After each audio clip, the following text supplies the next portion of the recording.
আনোয়ারা মুক্তির ডাকে তারার মেলা। দর্শক মনকে তুষ্ট করতে বছরের প্রায় সময় ব্যস্ত থাকে তারকারা, উপহার দেন সুন্দর সুন্দর কাজ। একই জগতের মানুষ হওয়া সত্ত্বেও কাজের ব্যস্ততার কারণে তারকাদের পরস্পরের সঙ্গে দেখা করার সুযোগ হয়ে ওঠে না। তাই শত ব্যস্ততাকে উপেক্ষা করে খ্যাতিমান অভিনেত্রী আনোয়ারা বেগম এবং তার মেয়ে চলচ্চিত্র নায়িকা রুমানা ইসলাম মুক্তিটাকে সাড়া দিয়ে সোমবার 20 মে রাতে রাজধানীর একটি রেস্তোরাঁতে রূপালী তারকাদের মেলা বসে। এই আনন্দ আয়োজনে হাজির হন চলচ্চিত্রের সিনিয়র জুনিয়র শিল্পীরা।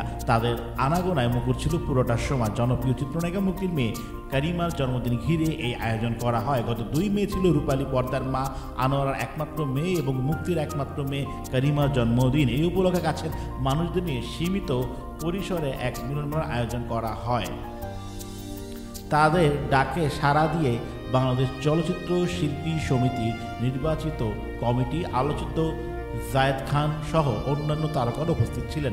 এই সময় 6 শতাধিক চলচ্চিত্রের আনোয়ারা শিল্পী সমিতির নতুন কমিটি এবং পুনরায় সদস্যপদ ফিরে পাওয়ার জায়েদ খানকে ফুলের শুভেচ্ছা জানান।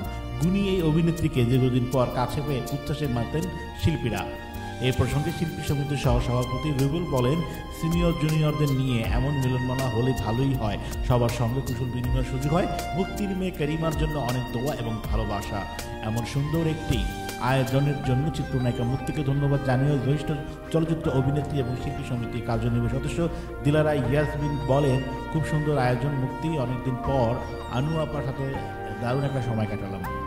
আরেক কার্যনির্বাহী সদস্য চলচ্চিত্র নায়িকা রোজিনা বলেন, কিন্তু চলচ্চিত্র অভিনেত্রী আনু আপা আমার অনেক শ্রদ্ধা এবং ভালোবাসার একজন মানুষ। অনেকদিন পর দেখা হয়ে ভীষণ ভালো লাগছে, চমৎকার একটি সময় কেটেছে। আয়োজন নিয়ে চিত্রনায়িকা মুক্তি বলেন, মেয়ের জন্মদিন উপলক্ষে আয়োজন করা হলেও মূল উদ্দেশ্য ছিল সবার সঙ্গে কুশল বিনিময়। অনেকদিন ধরেই মায়ের সঙ্গে তার সহকর্মীর সেভাবে সাক্ষাৎ নেই।